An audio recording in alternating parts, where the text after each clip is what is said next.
خوت السلام عليكم. جمعة مباركة اليوم. هذا نهار كبير عندنا في كازا، خصوصا مدينة القديمة، حيت سيدنا جا يصلي عندنا الجمعة في كازا مسجد الحسن الثاني الله يطول عمره. الغريب في الأمر فجا سيدنا يصلي الجمعة عندنا هنا اليوم في مدينة قديمة، شدو الطوبيسات عمروهم في المحاج حسن الثاني، عمرو باش ما يشوفش سيدنا الفوضى اللي كاينه. غنوريكم واحد الجزء قليل وانتم غتكملوا من عندكم نتوما كما تشاهدوا الان. هاد الفوضى اللي كاينه وهاد المشروع اللي باقي ما تمش،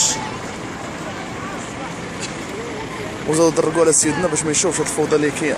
ماشي هاد الفوضى، هاد المهزله اللي كاينه، الناس مساكن محنين ومعذبين. مشروع سنين باش يتم باقي ما تمش. علاش؟ حيت الناس المسؤولين عن القطاع هذا نصبوا المال ديالو. شحال زوين يدرقوا المشروع، يدرقوا بالطويسات، ولكن الله كبير، جاب الله كاين سيدنا في البلاد. كون ما كان شواع كل الحكومه والناس المسؤولين وكل شيء تيشربنا في دمنا.